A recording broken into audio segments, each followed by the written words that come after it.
Whoop. Alright.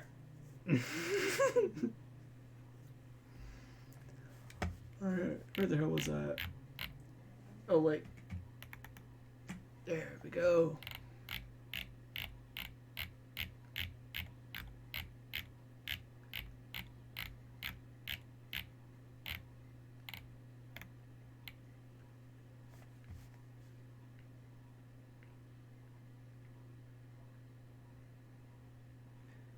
That would probably be a good little thing.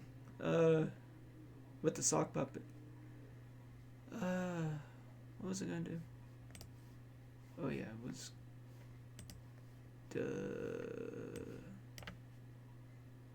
I can't do it from there. I'll do it some other time.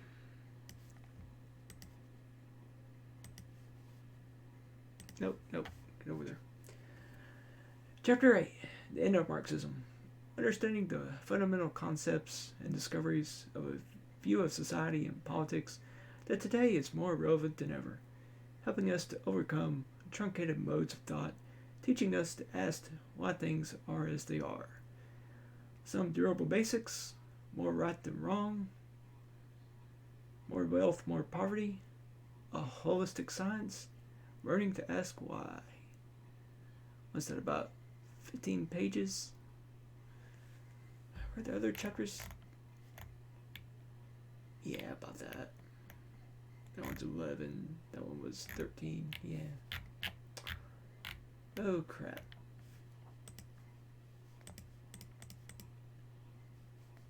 I want that thing to come up. Ooh. No. I can simply just...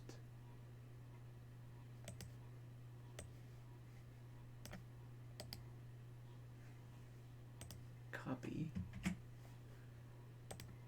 Excellent.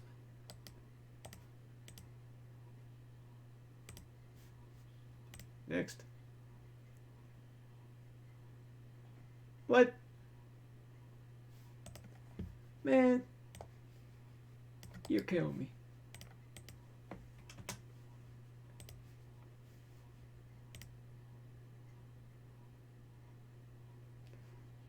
Okay. Fine. I'll scroll down the hard way.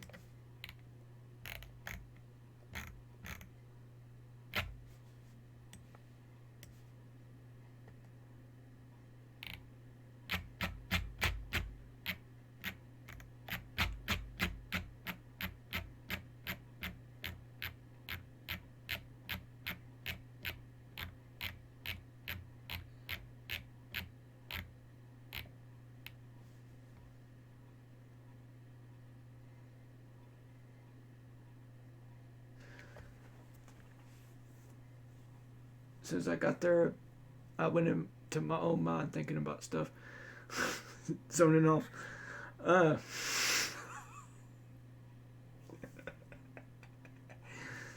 Good times. Chapter 8. The End of Marxism. Question mark.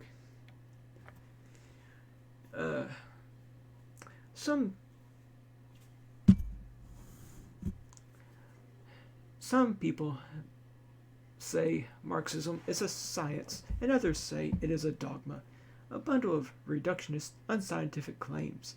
I would suggest that Marxism is not a science in the positivist sense, formulating hypotheses and testing for predictability, but more accurately a social science, one that shows us how to conceptualize systematically and systemically, moving from surface appearances to deeper, broader features. So better to understand both the specific and the general, and the relationship between the two.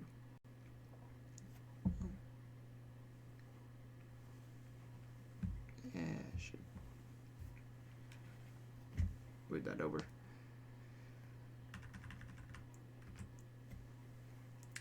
Marxism has an explanatory power that is superior to mainstream bourgeois social science because it deals with the imperatives of class power and political economy. The motor forces of society and history, the, the class basis of political economy, is not a subject for which mainstream social science has much understanding or tolerance. This aversion to recognizing the realities of class power exists even among many who consider themselves to be on the left.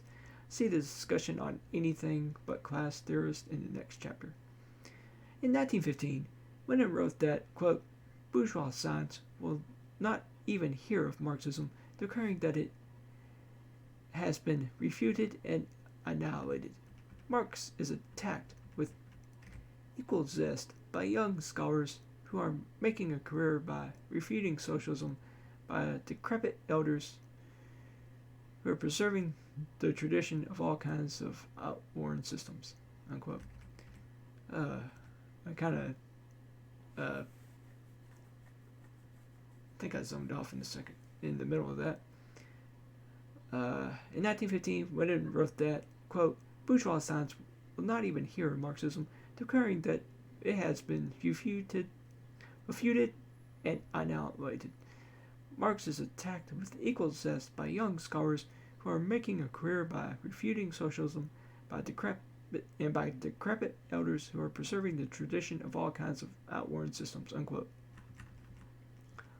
Huh. Over 80 years later, the careerist scholars are still declaring Marxism to have been proven wrong once and for all. As the anti-communist liberal writer Irving Howe put it, quote, the simplistic formula of textbooks, including the Marxist ones, no longer hold. That is why some of us don't regard ourselves as Marxists, unquote. Newsday, April 21st, 1986. Here I want to argue that Marxism is not outmoded or simplistic, only the image of it entertained by anti-Marxists like Howe. Alright. Some durable basics.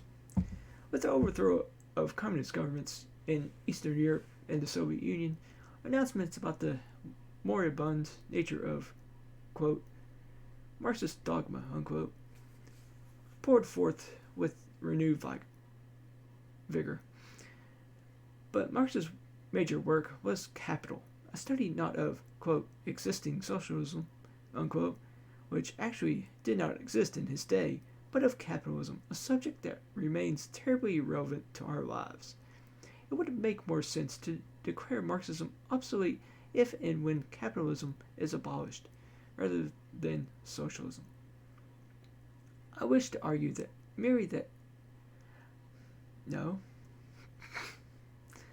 I wish to argue not merely that Marx is still relevant, but that he is more relevant today than he was in the 19th century. That the forces of capitalist motion and development are operating with greater scope than when he first studied them.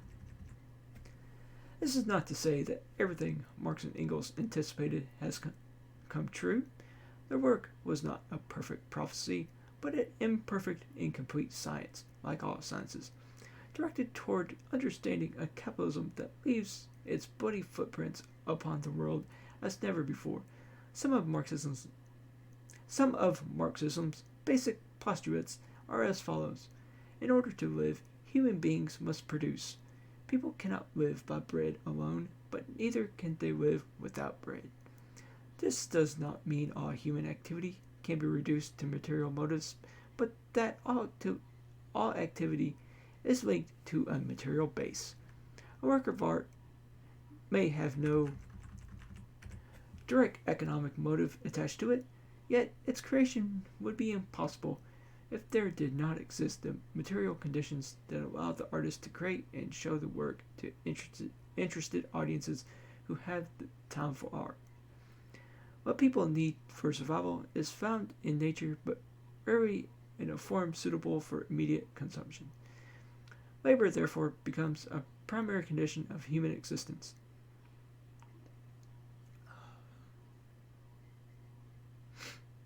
But labor is more than a way of providing for survival. It is one of the means whereby people develop their material and cultural life, acquiring knowledge and new modes of social organization. The, the conflicting class interests that evolve around the productive forces shape the development of a social system. When we speak of early horticultural societies, or of slave or feudal or mercantile or industrial capitalist societies, we are recognizing how the basic economic relations leave a defining stamp on a given social order. Capitalist theorists present capital as a creative providential force. As they would have it, capital gives shape and opportunity to labor. Capital creates production, jobs, new technologies, and a general prosperity. Marxists turned the question around. They argue that, of itself, capital cannot produce anything. It is the thing that is produced by labor. Only human labor can create the farm and the factory, the machine and the computer. And in a class society, the wealth so produced by many is accumulated in the hands of relatively few who soon translate their economic power into political and cultural power in order to better secure the exploitative social order that so favors them. The standard, quote, trickle-down, unquote, theory says that the accumulation of wealth at the top eventually brings more prosperity to the rest of us below. A rising tide lifts all boats. I would argue that in a class society, the accumulation of wealth fosters the spread of poverty. The wealthy few live off the backs of the impoverished many. There can be no rich slaveholders living in idle comfort without a mass of penniless slaves to support their luxurious lifestyle. No lords of the manor who live in opulence without a mass of impoverished landless serfs who till the lord's lands from dawn to dusk.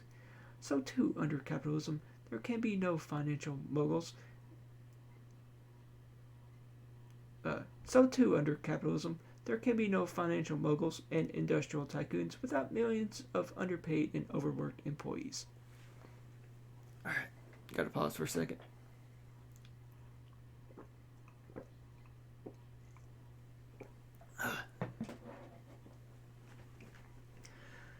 Exploitation can be measured not only in paltry wages, but in the disparity between the wealth created by the worker and the pay she or he receives.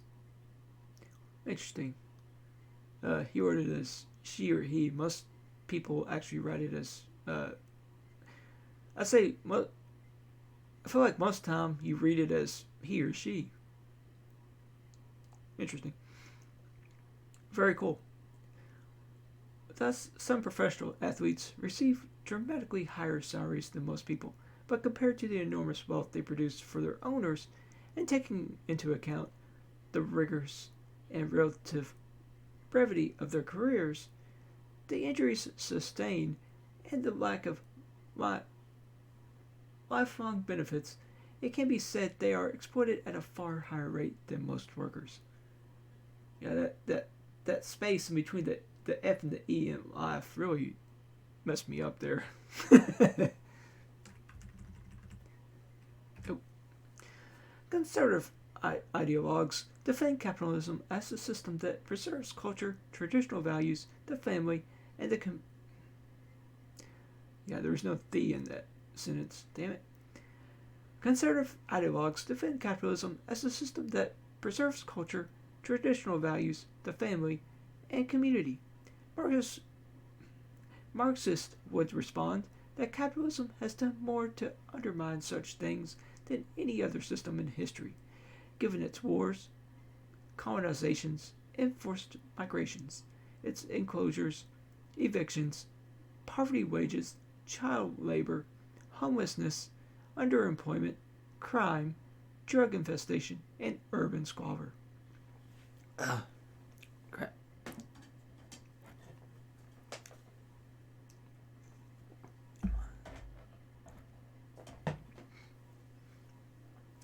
All over the world, community in the broader sense, the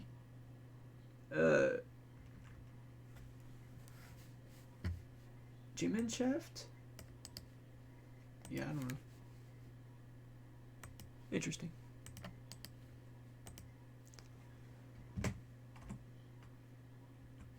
There we go.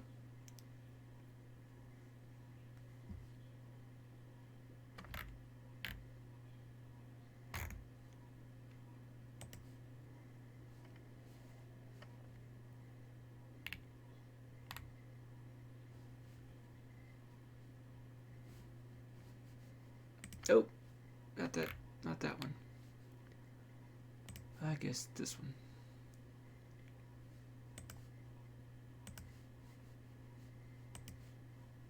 Gemeinschaft.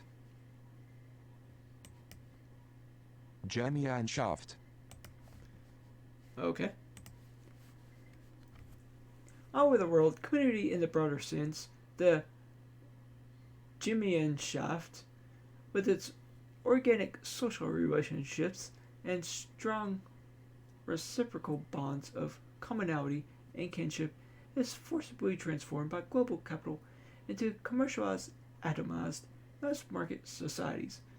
In the Communist Manifesto, Marx and Engels referred to capitalism's implacable drive to settle, quote, over the whole surface of the globe, unquote, creating, quote, a world after its own image, unquote. No system in history has been more relentless in battering down ancient and fragile cultures, pulverizing centuries old practices in a matter of years, devouring the resources of whole regions, and standardizing the varieties of human existence. Big capital has no commitment to anything but capital accumulation, no loyalty to any nation, culture, or people. It moves in inexorably. It moves inexorably according to its inner imperative to accumulate at the highest possible rate without concern for human and environmental costs. The first law of the market is to make the largest possible profit from other people's labor.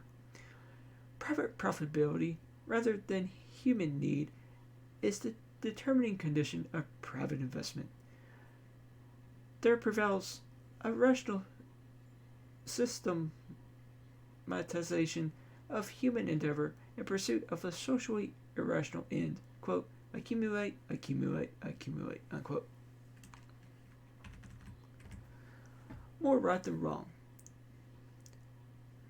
Those who reject Marx frequently contend that his predictions about proletariat revolution have proven wrong. From this, they conclude that his analysis of the nature of capitalism and imperialism must also be wrong. But we should distinguish between Marx, the Chauvinistic thinker, who made grandly optimistic predictions about the flowering of the human condition, and Marx, the economist and social scientist, who provided us with fundamental insights into capitalist society that have held painfully true to the present day. The latter Marx has been regularly misrepresented by anti-Marxist writers. Consider the following predictions. Give me a second. Here we go.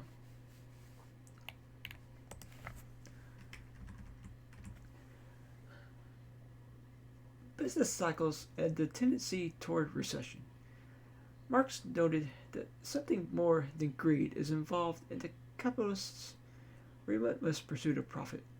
Given the pressures of competition and rising wages, capitalists must make technological innovations to increase their productivity and diminish their labor costs. This creates problems of its own. The more capital goods, such as machinery, plants, technologies, fuels, needed for production, the higher the fixed costs and the greater the pressure to increase productivity to maintain profit margins. As an industry becomes more capital intensive, proportionately more money must be invested to generate a given number of jobs. but business is not dedicated to creating jobs. In fact, capitalists are constantly devising ways to downsize the workforce. From 1980 to 1990, the net number of jobs created by the biggest corporations in the United States, the quote Fortune 500 unquote, was zero. The new jobs of that period came mostly from less capital intensive smaller firms, light industry, service industry, and the public sector. Yeah, this reminds me of someone else's book on the economy in the U.S. in the 90s and the financialization of it.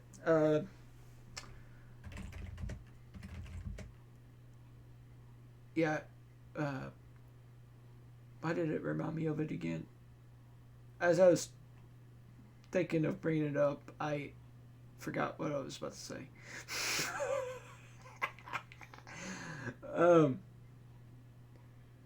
And actually, I can't remember the title of it now. Oh yeah. I remember now. It was Thomas Frank. It was this book, One Market Under God. Yeah, that extreme capitalism, market populism. Yeah.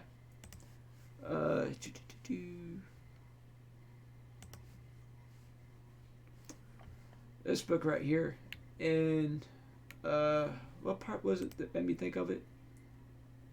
Oh yeah, the thing about the companies get rid of jobs and the Fortune 500 companies made me think of one part in it where he was quoting where he was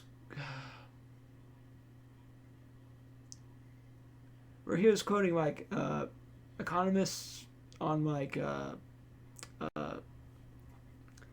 economists that would talk about the stock market and companies in the market and whatnot, and how they were always praising them for actually eliminating jobs. It was really just sick stuff. Where it's like, dude, come on, man. But I'm saying Thomas Frank was quoting him in this book. And this book, man, it was hard to get through. Because there was just so much stuff in it where it's like, nope, want to stab myself. It was just gross stuff. Because it's mainly just writing about just economists and the market and whatnot.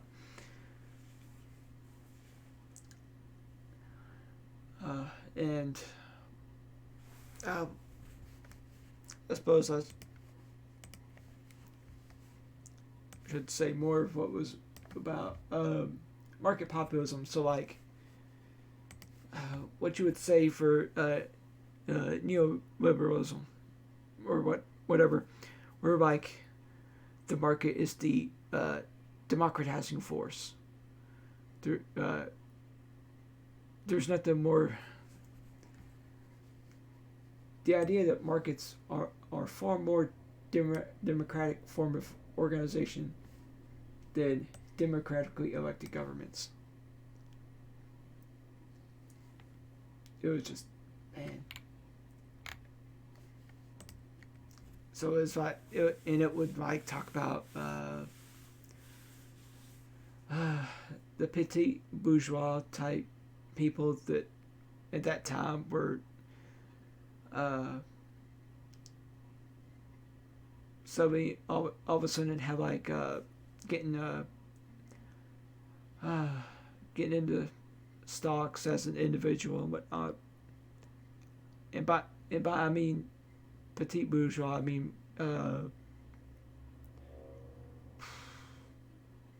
sort of like that regular person, but not really. I mean, yeah, closer to regular people than actual big bourgeoisie, but the ones in between, where they may also work, but they also have that little portfolio on red, like today is like was it red? No, it wasn't. It was Robin Hood. I was about to say Red Robin, but I was like, no, that's a restaurant. That's not right.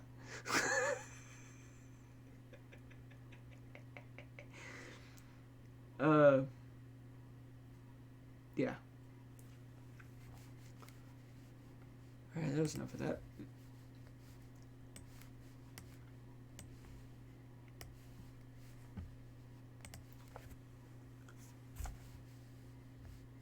I don't want that to be lit up.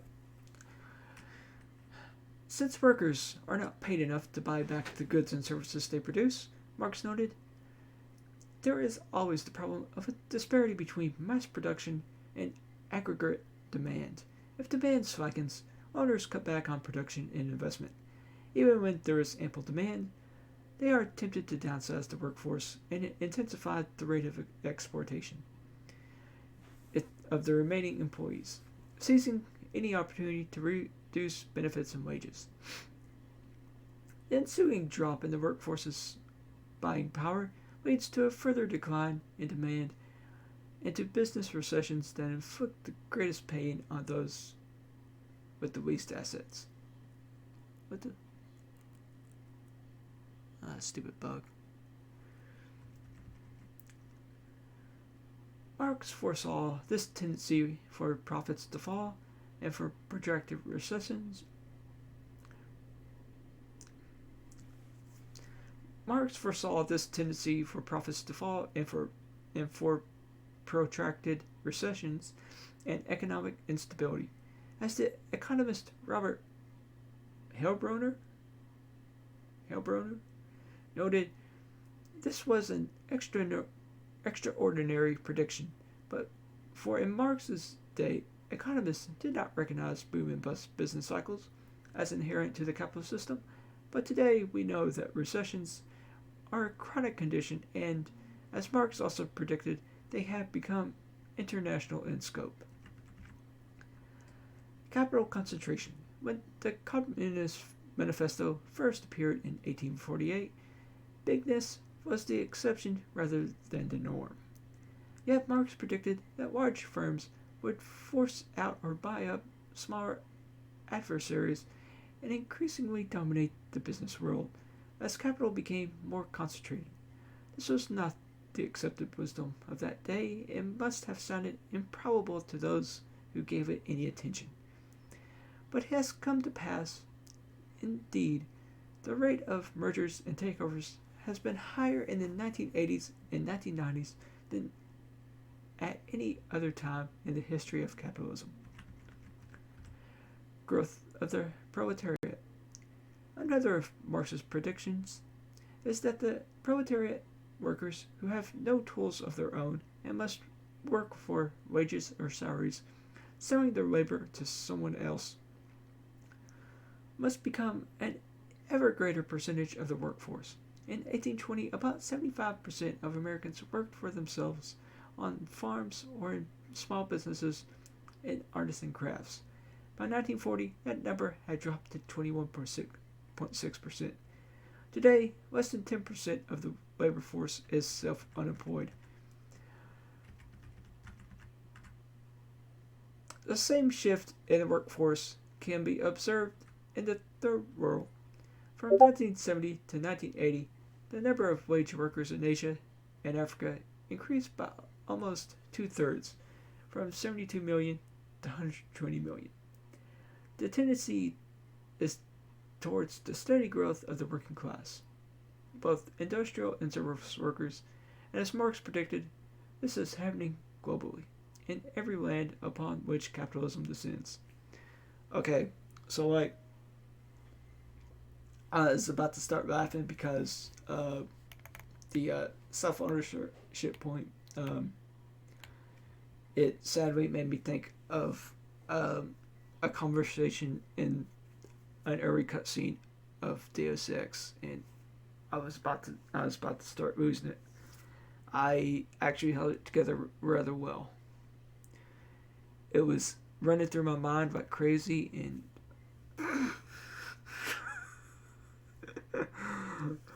oh, I yeah, it was running through my mind like crazy as I was reading that. The if you play Deus Ex, the original game, at the top, so you start on like Liberty Island because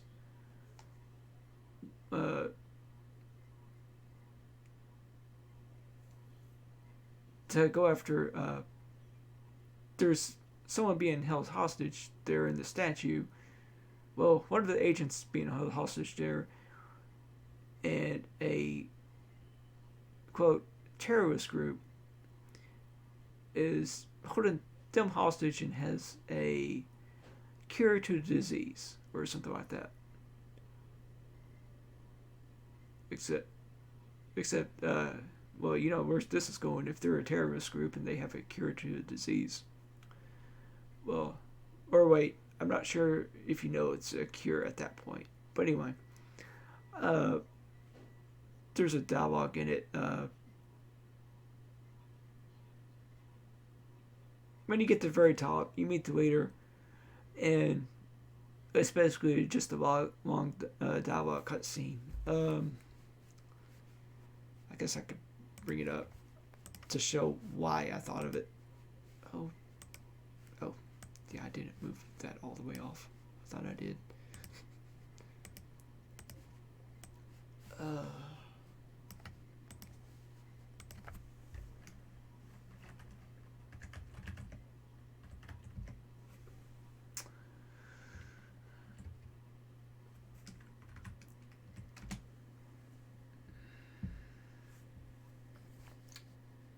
Oh, come on. What do I have to say to get the...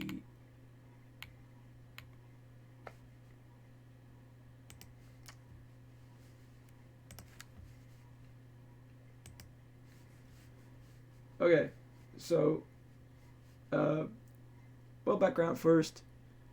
Well, it's funny because it relates. There's also a bunch of conspiracy theories. There's also a bunch of conspiracy theory stuff in it that's silly. I can't remember how much but it's in this. Oh, who cares? Oh, come on.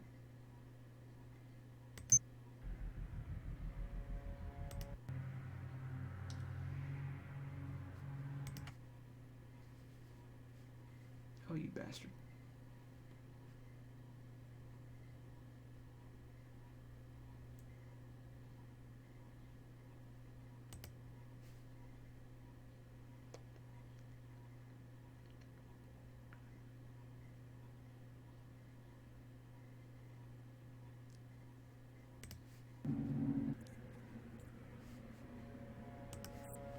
Oh, come on. Don't shoot. I surrender. So you think you know better than FEMA what to do with this month's ambrosia shipment? You're too late. It's on its way back to the people, and you can't do a damn thing about it.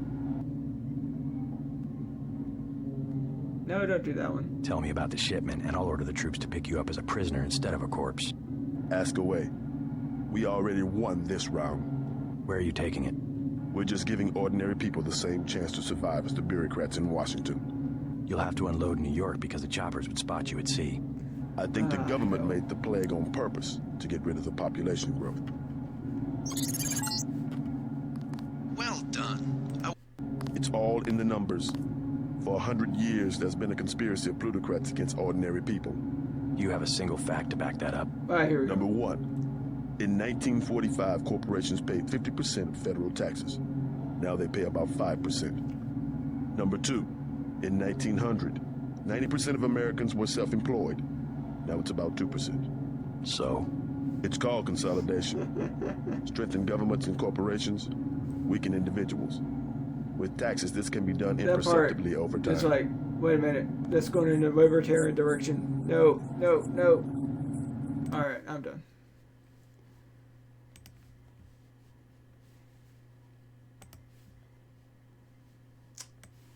Alright. Alright.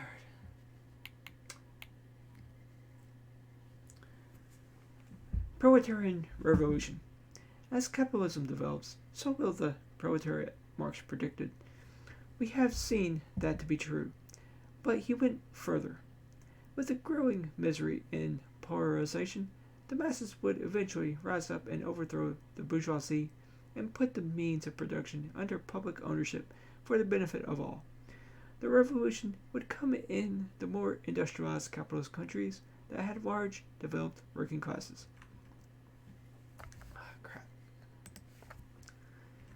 What struck Marx about the working class was its level of organization and consciousness.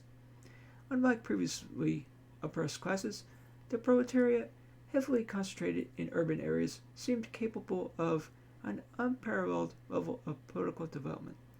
It would not only rebel against its oppressors, as had slaves and serfs, but would create an egalitarian, non-exploitative social order as never before seen in history. In his day, Marx saw an alternative system emerging in the clubs, mutual aid societies, political organizations, and newspapers of a rapidly growing British working class. For the first time, history would be made by the masses in a conscious way, a class for itself. Sporadic rebellion would be replaced by class-conscious revolution. Instead of burning down the manor, the workers would expropriate it and put it to use for the collective benefit of the common people, the ones who built it in the first place. Wait, no.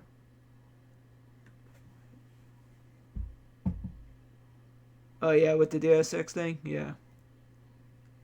It's like, oh, it was a great game story wise, and yeah. The actually funny thing about it is that it had the New York skyline in that level, right? And the setting of it was, I honestly don't remember. Obviously in the future, so like maybe 2040s or something. I honestly don't remember. Maybe later than that. I honestly don't remember. I don't really know the timeline to the franchise. But anyway, the game was made in 2000. Maybe it was released slightly before that. I don't remember.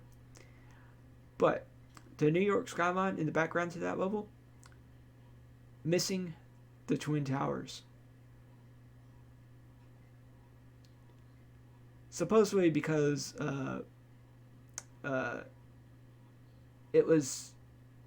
it caused a problem with resources running the game to have them on the skyline. I don't know. And actually in the timeline there was a terrorist attack also in New York. But I think the one in the timeline was actually on the Statue of Liberty. I don't remember. I think that's right though.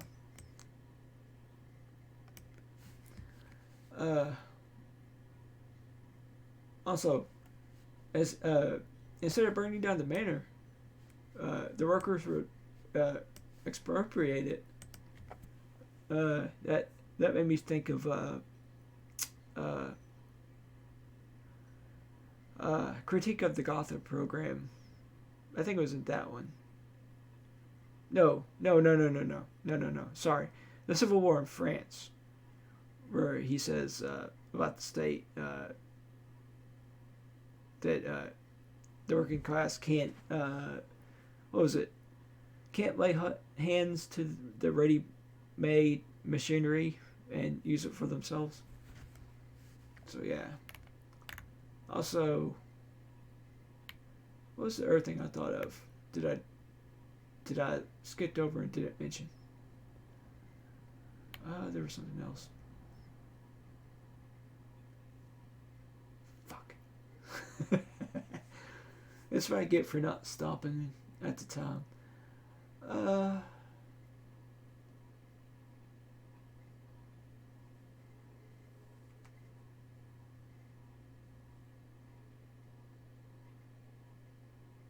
I don't remember. It was something in this paragraph. It's probably gonna be that. I don't know. Might have been about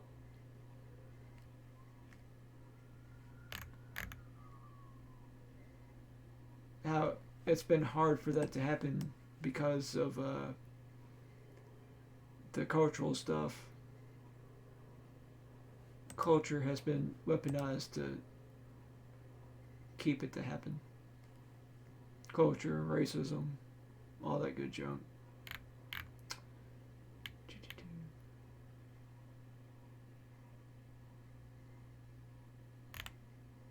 Was that where it was? Certainly Marx's predictions about revolution have not materialized. There has been no successful proletariat revolution in an advanced capitalist society.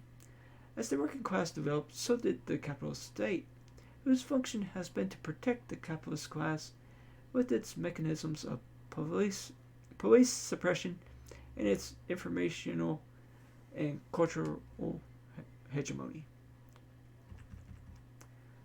Of itself, class struggle does not bring inevitable proletarian victory or even a proletarian uprising.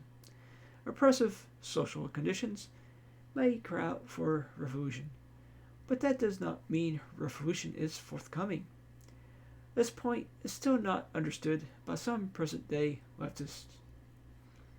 In his later years, Marx himself began to entertain doubts about the inevitability of a victorious workers' revolution. So far, the prevailing force has not been revolution, but counter-revolution. The devilish destruction wreaked by capitalist states upon popular struggles at the cost of millions of lives.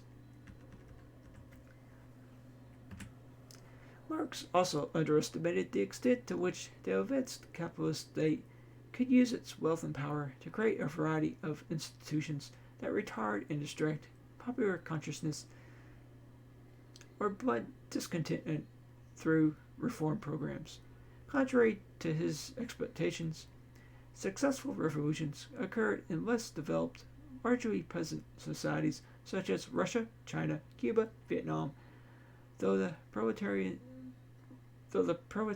in those countries participated and sometimes, as in the case of Russia in 1917, even spearheaded the insurgency.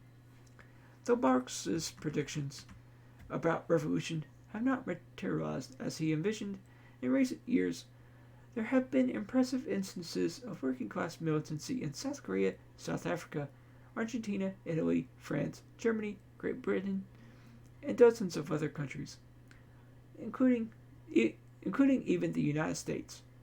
Such mass struggles usually go unreported in the corporate media. In 1984 to 1985, in Great Britain, a bitter year-long strike resulted in some 2,500 coal miners being arrested, 6,500 injured or battered, and 11 killed. For the British miners locked in that conflict, class struggle was something more than a quaint, obsolete concept.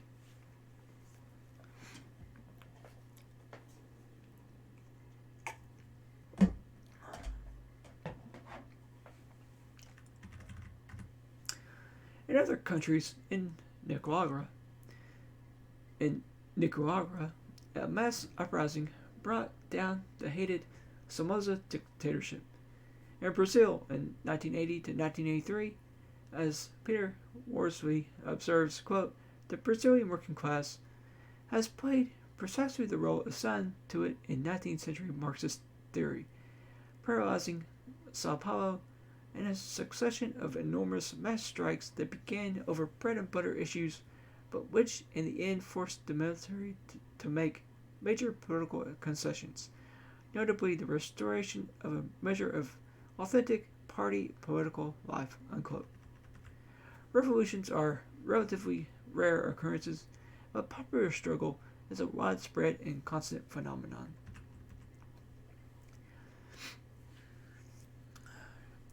More wealth, more poverty. Marx believed that as wealth becomes more concentrated, poverty will become more widespread and the plight of working people ever more desperate. According to his critics, this prediction has proven wrong.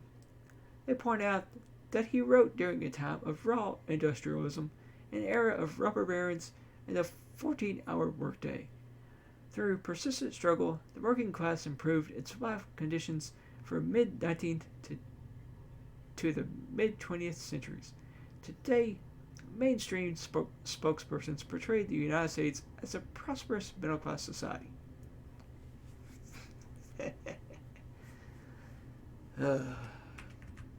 Yeah, but where did those reforms go to? Also, what about how even liberals like Keynes predicted an even further reduction of the workday, which never happened? Yeah, didn't he actually predict 4-hour workday? Maybe. If not 4-hour workday, then 4 workdays a week. I don't know. I can't remember. Yet one might wonder, during the Reagan-Bush-Clinton era, from 1981 to 1996, the share of the national income that went to those who work for a living shrank by over 12%. The share that went to those who live off investments increased almost 35%. Less than 1% of the population owns almost 50% of the nation's wealth. The richest families are hundreds of times wealthier than the average household in the lower 90% of the population. The gap between America's rich and poor is greater than it has been in more than half a century, and it's getting ever greater. Thus, between 1977 and 1989, the top 1% saw their earnings grow by over 100%, while the 3 lowest quintiles averaged a 3 to 10% drop in real income. Paul Krugman, Peddling Prosperity, New York, W.W. Norton, 1994, pages 135 to 135.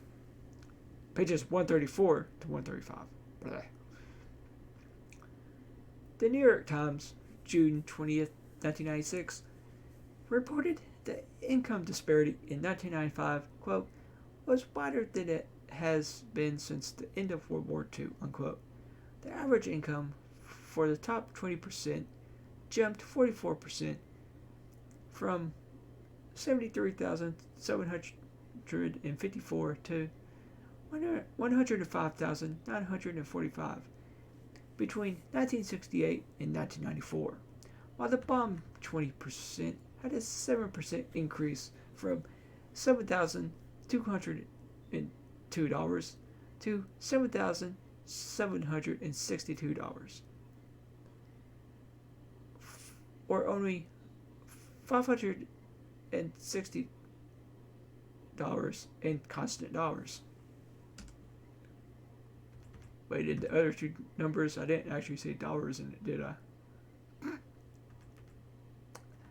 The average income for the top 20% jumped 44% from $73,754 to $105,945 between 1968 and 1994, while the bottom 20% had a 7% increase from $7,202 to $7,762, or only $560 in constant dollars. But these figures understate the problem. The Time story is based on a Census Bureau. The Time story is based on a Census Bureau study that fails to report the income of the very rich. For years, the reportable upper limit was $300,000 yearly income. In 1994, the Bureau lifted the allowable limit to $1 million. This still leaves out the richest 1%, the hundreds of billionaires and thousands of multimillionaires who make many times more than $1 million a year. The really big money is concentrated in a portion of the population so minuscule as to be judged statistically insignificant. But despite their tiny numbers, the amount of wealth they control is enormous and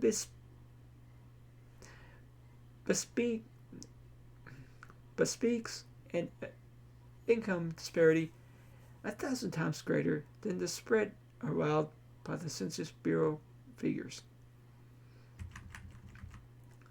Thus, the difference between a multi-billionaire who might make $100 million in any one year and a janitor who makes $8,000 is not 14 to 1, the usually reported spread between highest to lowest, but over 14,000 to 1.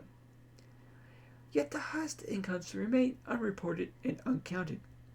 In a word, most studies of this sort give us no idea of how rich the very rich really are.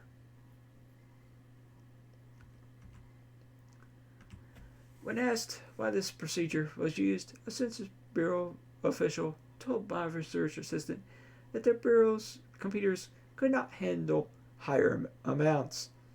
This excuse seems most improbable since once the Census Bureau decided to raise the upper limit, it did so without any difficulty.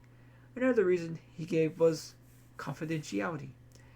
Given place coordinates, someone with a very high income could be identified. In addition, high-income respondents interstate their income. The interest and dividend earnings they report is only about 50 to 60% of actual investment returns. And since their actual numbers are so few, they are likely not to show up in a random sample of the entire nation. By designating the top 20% as the, quote, richest, unquote, the Census Bureau is lumping an upper middle professionals and other people who make as little as $70,000 or so, people who are anything but the, quote, richest, unquote. Yep. Oh, man.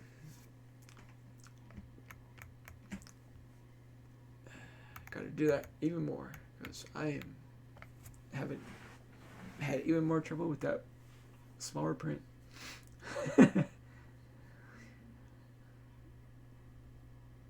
What?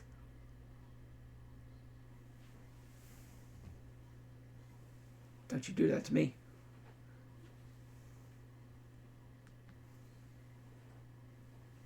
Wait a minute. Oh, you son of a bitch. You're not actually... Oh, well. We'll just see how long... See if I have enough time to get there. Get through before that dies. The number living below the poverty level in the United States climbed from 24 million in 1977 to over 35 million by 1995. People were falling more deeply into poverty than in earlier times and finding it increasingly difficult to emerge from it. In addition, various diseases related to hunger and poverty have been on the rise. For more extensive data, see my essay, quote, Hidden Holocaust USA, unquote, in Michael Parente, Dirty Truths, San Francisco, City Books, 1996. Yeah, that would be a depressing read, I bet. There has been a general downgrading of the workforce. Regular employment is being replaced by contracted labor or temporary help, resulting in lower wages with fewer or no benefits. Many unions have been destroyed or seriously weakened. Productive government regulations are being rolled back or left unenforced. And there has been an increase in speed ups, injuries, and other workplace abuses. By the 1990s, the growing impoverishment of the middle and working classes, including small independent producers, was becoming evident in various countries. In 20 years, more than half the farmers in industrialized countries, some 22 million, were ruined. Meanwhile, as noted in the previous two chapters, free market reforms have brought a dramatic increase in poverty, hunger, crime, and ill health, along with the growth of large fortunes for the very few in the former communist countries. The third world has endured deepening impoverishment over the last half century. As foreign investment has increased, so has the misery of the common people, who are driven from the land. Those who manage to find employment in cities are forced to labor for subsistence wages. We might recall how enclosure acts of the late 18th century in England fenced off common lands and drove the peasantry into the industrial hellholes of Manchester and London, transforming them into beggars or half-starved factory workers. Enclosure continues throughout the Third World, displacing tens of millions of people. In countries like Argentina, Venezuela, yay, and Peru. In countries like Argentina, Venezuela, and Peru, per capita income was lower in 1990 than it had been 20 years earlier. In Mexico, workers earned 50% less in 1995 than in 1980, probably from NAFTA. Yeah, because NAFTA... Shit.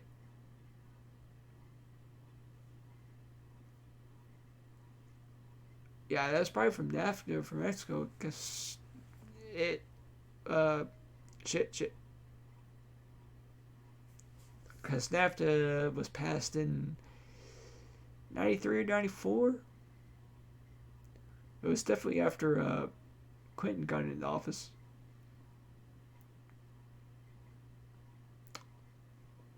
So, yeah, that...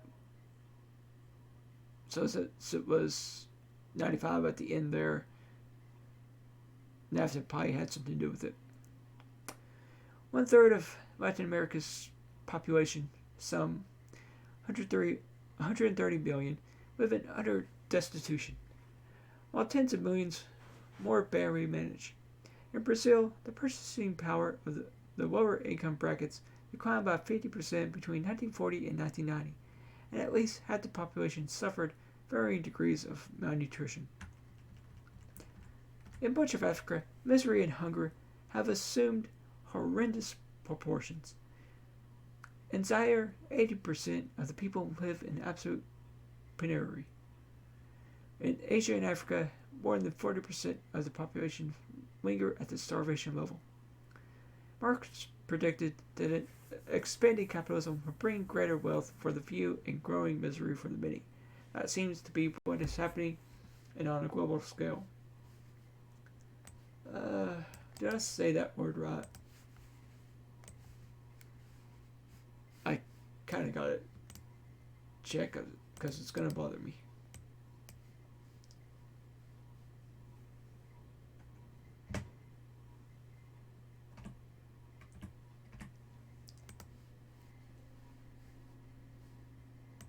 Penury. Alright, we're done there. A holistic science. Repeatedly dismissed as an obsolete, quote, doctrine, unquote. Marxism retains a compelling contemporary quality, for it is less of a body of fixed dicta and more a method of looking beyond immediate appearances to see the inner qualities and moving forces that shape social relations and much of history itself. As Marx noted, quote, all science would be superfluous if outward appearances and the essence of things directly coincided, unquote. Indeed, perhaps the reason so much of modern social science seems superfluous is because it settles for the tedious tracing of outward appearances.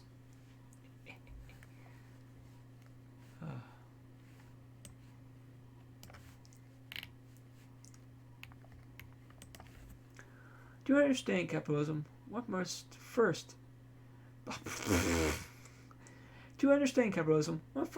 has to strip away the appearances presented by its ideology. Unlike most bourgeois theorists, Marx realized that what capitalism claims to be and what it actually is are two different things. What is unique about capitalism is the systemic expropriation of labor for the sole purpose of accumulation. Capital annexes living labor in order to accumulate more capital. The ultimate purpose of work is not to perform services for consumers or sustain life in society, but to make more and more money for the investor, irrespective of the human and environmental costs. An essential point of Marxist analysis is that the social structure and class order prefigure our behavior in many ways.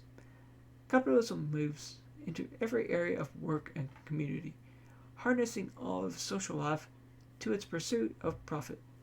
It converts nature, labor, science, art, music, and medicine into commodities and commodities into capital. It transforms land into real estate, folk culture into mass culture, and citizens into debt-ridden workers and consumers. Marxists understand that a class society is not just a divided society, but one ruled by class power, with the state playing the crucial role in maintaining the existing class structure. Marxism might be considered a, quote, holistic, unquote, science, in that it recognizes the links between various components of a social system. Capitalism is not just an economic system, but a political and cultural one as well. An entire social order. When we study any part of that order, be it the news or entertainment media, criminal justice, Congress, defense spending, overseas military intervention, intelligence agencies, capital finance, science and technology, education, medical care, taxation, transportation, housing, or whatever, we will see the particular reflex. We will see how the particular part reflects the nature of the whole. Its unique dynamic often buttresses and is shaped by the larger social system, especially the system's overriding need to maintain the prerogatives of the corporate class.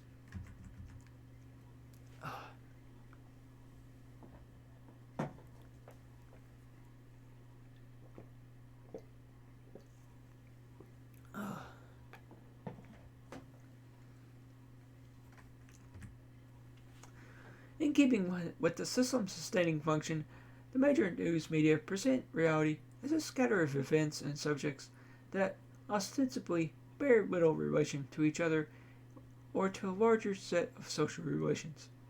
Consider a specific phenomenon. Consider a specific phenomenon. Blah blah blah. Consider a specific phenomenon like racism. Racism is presented as essentially a set of bad attitudes held by racists. There is little analysis of what makes it so functional for a class society. Instead, race and class are treated as mutually exclusive concepts in competition with each other. But those who have an understanding of class power know that as class contradictions deepen and come to the fore, racism becomes not less but more important as a factor in class conflict. In short, both race and class are likely to be crucial arenas of struggle at the very same time. Marxists further maintain that racism involves not just personal attitude, but institutional structure and systemic power. They point out that racist organizations and sentiments are often propagated by well-financed reactionary forces seeking to divide the working populace against itself, fracturing it into antagonistic ethnic enclaves.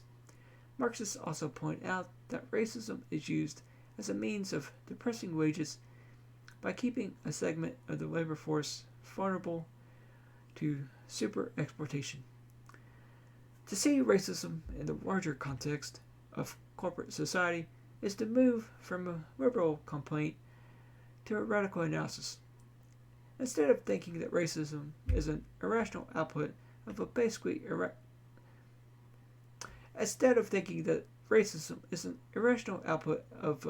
rational and benign system, we should see it as a rational output of a basically irrational and unjust system.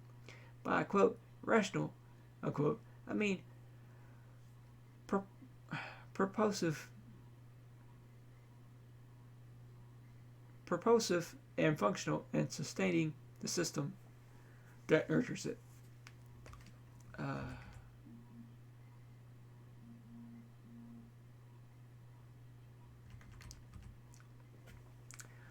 Lacking a holistic approach to society, conventional social science tends to compartmentalize social experience.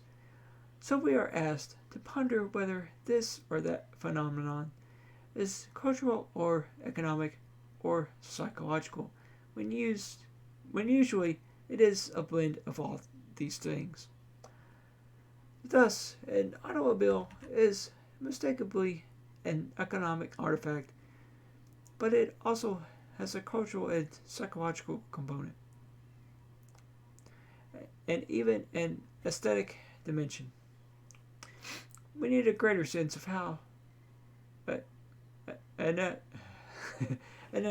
analytically distinct phenomena are often empirically interrelated and may actually gather strength and definition from each other.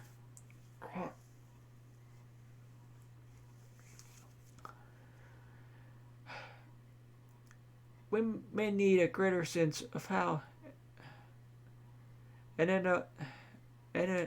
analytically distinct phenomena are often empirically interrelated and may actually gather strength and definition from each other.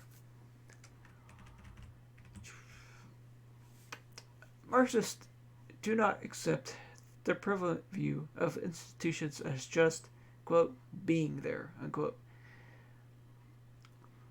With all the natural innocence of mountains, especially with the more articulated formal institutions such as the church, army, police, military, university, media, medicine, and the like. Institutions are heavily shaped by class interest and class power. Far from being neutral and independent bastions, the major institutions of a society are tied to the big business class. Corporate representatives exercise direct decision-making power through control of governing boards and directorships. Business elites usually control the budgets and the very property of various institutions, a control inscribed into law through corporate charters and enforced by the police powers of the state. Their power extends to the measures picked, the policies set, and the performances of employees. If conventional social science has any one dedication, it is to ignore the linkages between social action and the systemic demands of capitalism, avoiding any view of power in its class dimensions and any view of class as a power relationship. For conventional researchers, power is seen as fragmented and fluid, and class is nothing more than an occupational or income category to be correlated with voting habits, consumer styles, or whatever, and not as a relationship between those who own and those whose labor. Oh, crap. For conventional researchers, power is seen as fragmented and fluid, and class is nothing more than an occupational or income category to be correlated with voting habits, consumer styles, or whatever, and not as a relationship between those who own and those who labor for those who own. Oh, crap.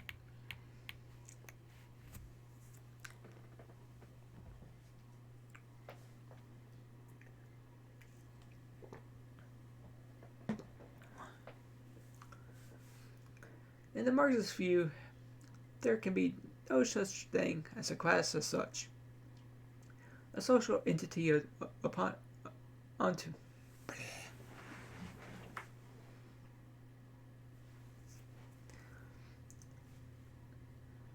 In the Marxist view, there can be no such thing as a class as such, a social entity unto itself. There can be no lords without serfs, no masters without slaves, no capitalists without workers. More than just a sociological category, class is a relationship to the means of production and to social and state power. This idea is so fundamental to the understanding of public policy is avoided by conventional social scientists, and who prefer to concentrate on everything else but class power realities. See the discussion on class in the following chapter. It is remarkable, for instance, that some political scientists have studied the presidency and Congress for decades without uttering a word about capitalism, without so much as a sidelong glance at how the imperatives of a capitalist political excuse me. It is remarkable, for instance, that some political scientists have studied the presidency and Congress for decades without uttering a word about capitalism, without so much as a sidelong glance at how the imperatives of a capitalist politico-economic order may play such a crucial role in prefiguring the political agenda. Social science is cluttered with, quote, community power studies, unquote, that treat communities and issues as isolated, autonomous entities. Such investigations are usually limited to the immediate interplay of policy actors, with little said about how issues link up to a larger range of social interests. Conservative ideological preconceptions regularly influence the research strategies of most social scientists and policy analysts. Conservative ideological preconceptions regularly influence the research categories of most social scientists and policy analysts. In political science, for instance, number one, the relationships between industrial capitalist nations and third world nations are described as a, quote, dependency, unquote, and, quote, interdependency, unquote, and as fostering a mutually beneficial development, rather than b, an imperialism that exploits the land, labor, and resources of weaker nations for the benefit of the favored classes in both the industrial and less developed worlds. Ugh. Yeah. 2. The United States and other, quote, democratic capitalist, unquote, societies are said to be held together by a common values that reflect the common interest, not by b, class power and domination. I mean,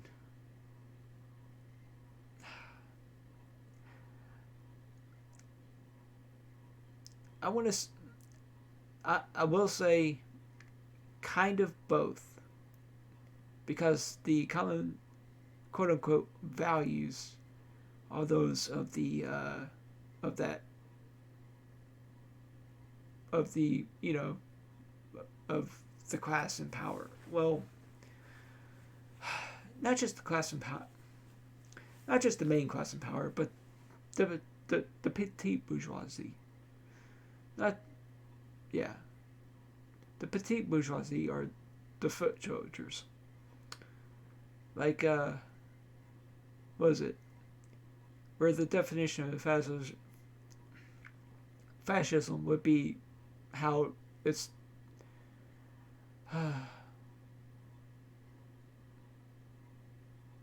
the a reactionary uprising in the oh shit.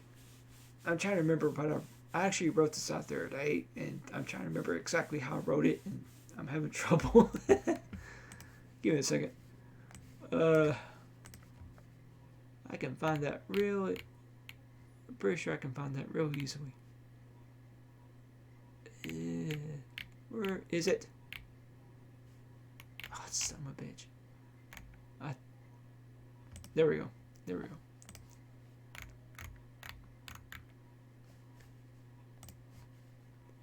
Yeah. Where how fascism is the bourgeoisie suspending even the. Hold on. Give me a second. Even the myth of freedom under liberalism and capitalism, using the most reactionary of the petite bourgeoisie as its foot soldiers. Wait, why was I getting on this again? Honestly, forget what I was getting at.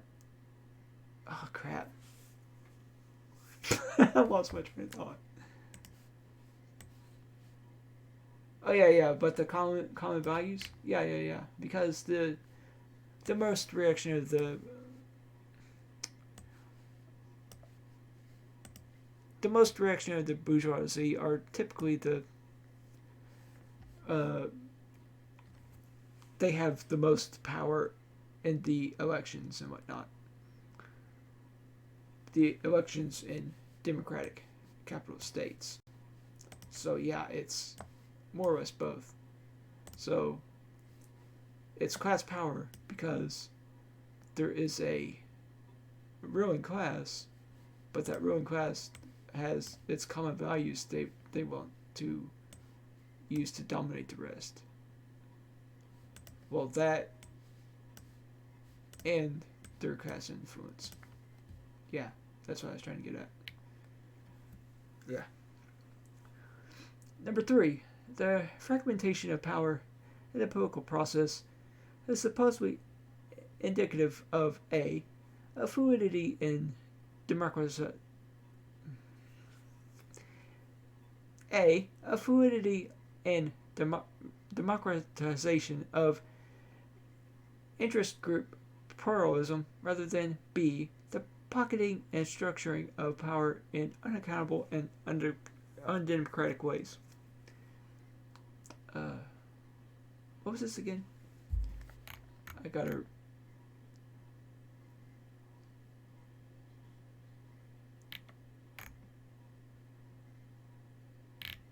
Yeah.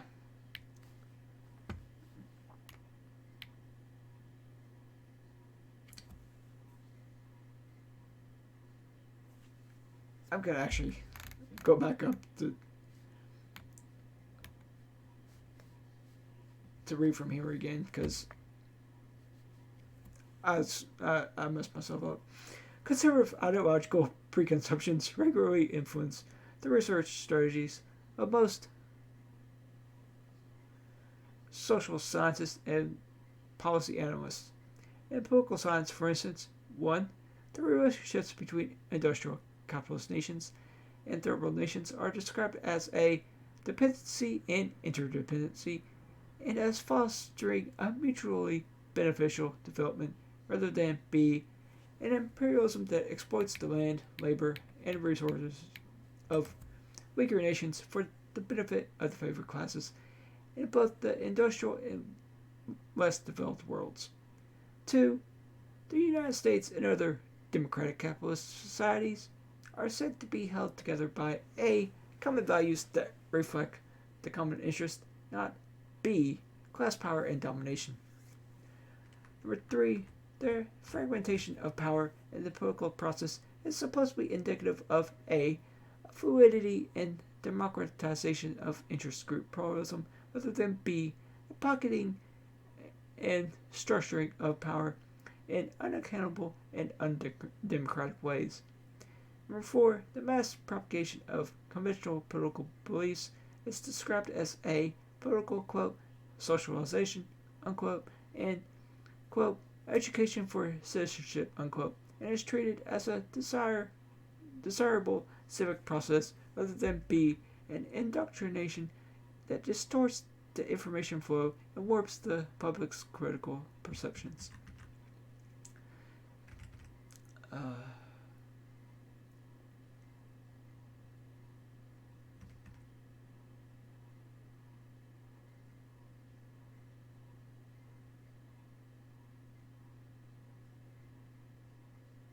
Okay. I wasn't thinking of I was having trouble thinking of what meant by the fragmentation of power. Then I realized probably the separation of powers.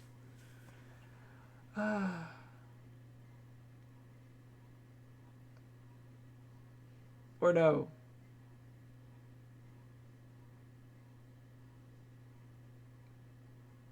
Probably also because how individuals would have their own different issue sets and whatnot. Though that's largely fixed with having parties, whether in the liberal sense or the Marxist sense. Though they're both slightly different. And I probably should not have equated them. They're both different, and I should not. They're both different, and maybe I should not have equated them. I guess it's similar enough. I don't know.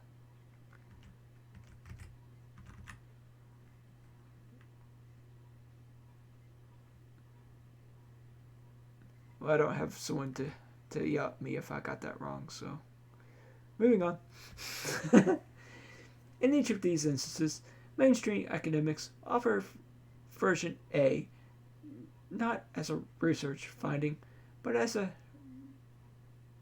priori assumption that requires no critical analysis, upon which research is then predicated. At the same time, they describe the evidence and research that supports B.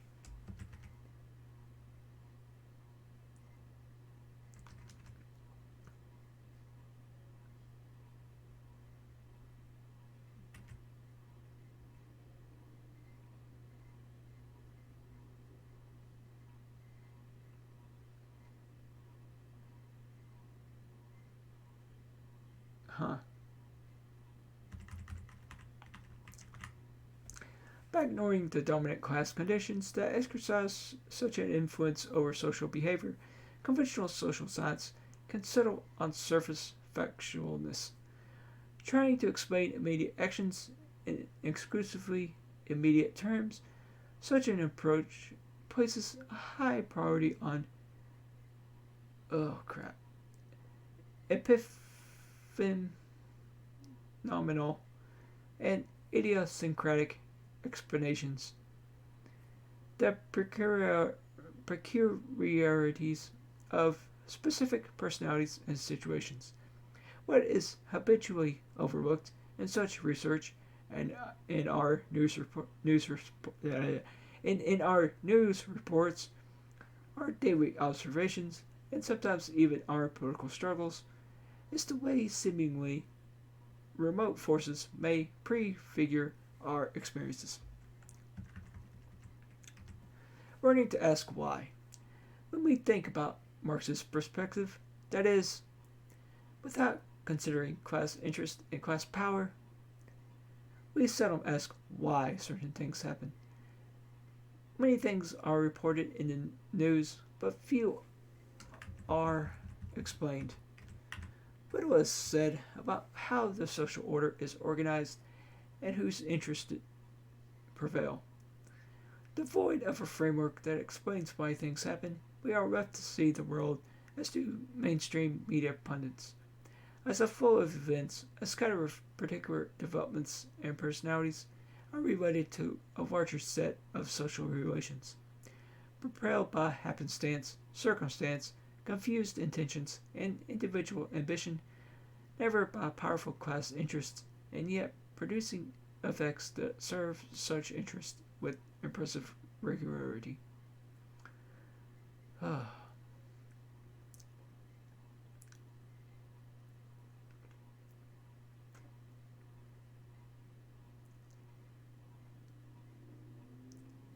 Alright. That sentence got away from me. With their longer sentences, especially with a lot of like hyphens and commas and such, at the end, sometimes can get away from you. You're like, wait, where did this start at again? so you kind of gotta look up again after you're done.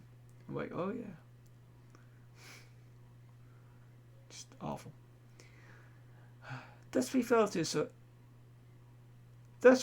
associate social problems with the socio-economic forces that create them, and we learn to truncate our own critical thinking. Imagine if we attempted something different. For example, if we tried to explain that wealth and poverty exist together not in accidental juxtaposition, but because wealth causes poverty, an inevitable outcome of economic exploitation both at home and abroad. How could such an analysis gain any exposure in the capitalist media or in mainstream political life? Suppose we started with a particular story about how child labor in Indonesia is contracted by multinational corporations at near starvation wage levels. This information probably would not be carried in right-wing publications. But in 1996,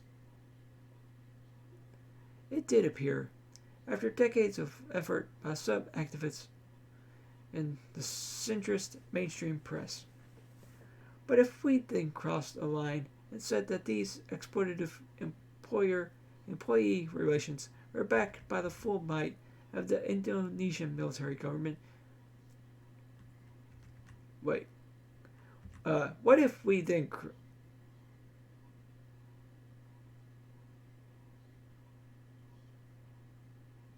that's in the form of a question, but it doesn't have the question mark at the end. What if we then crossed the line and said that these exploitative employer-employee relations were backed by the full might of the Indonesian military government? Fewer media would carry this story, but it still might get mentioned in an inside page of the New York Times or Washington Post. Then suppose we crossed another line and said that these repressive arrangements would not prevail were it not for generous military aid from the United States, and that for almost 30 years the homicidal Indonesian military has been financed, armed, advised, and trained by the U.S. national security state. Such a story would be even more unlikely to appear in the liberal press, but it is still issue-specific and safely without an overall class analysis. So it might well make its way into left-liberal opinion publications like The Nation and The Progressive. Oh.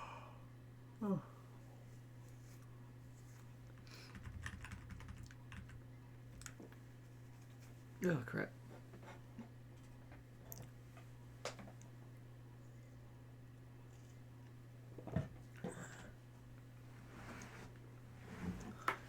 Now suppose we pointed out the conditions found in Indonesia, the heartless economic exploitation brutal military repression, and lavish U.S. support exist in scores of other countries.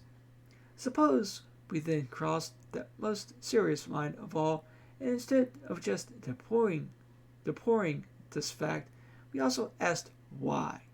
Successive U.S. administrations involved themselves in such unsavory pursuits throughout the world.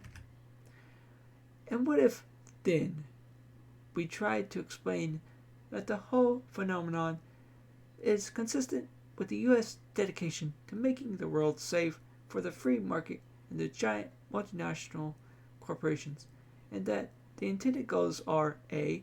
to maximize opportunities to accumulate wealth by depressing the wage levels of workers throughout the world and preventing them from organizing on behalf of their own interests, and B. to protect the overall global system of free market capital accumulation. Then, what if, from all this, we concluded that U.S. foreign policy is neither timid, as the conservatives say, nor foolish, as the liberals say, but is remarkably successful in rolling back just about all governments and social movements that attempt to serve popular needs rather than private corporate greed? Again, another damn long sentence that I've lost myself at the very end. Then what if, from all this, we concluded that U.S. foreign policy is neither timid, as the conservatives say, nor foolish, as the liberals say, but is remarkably successful in rolling back just about all governments and social movements that attempt to serve popular needs rather than private corporate greed? There we go. Such an analysis, hurriedly sketched here, would take some effort to lay out and would amount to a Marxist critique, a correct critique of capitalist imperialism. Though Marxists are not the only ones that might arrive at it, it almost certainly would not be published anywhere except in a Marxist publication. We crossed too many lines.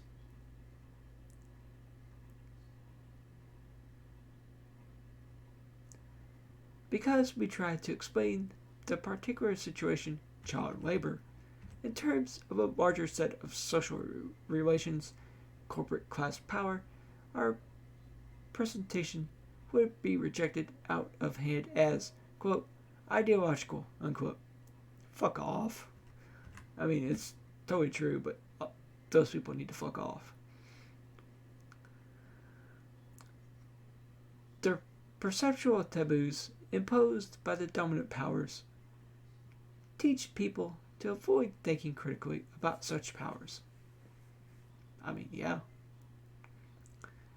In contrast, Marxism gets us into the habit of asking why, of seeing the linkage between political events and class power. A common method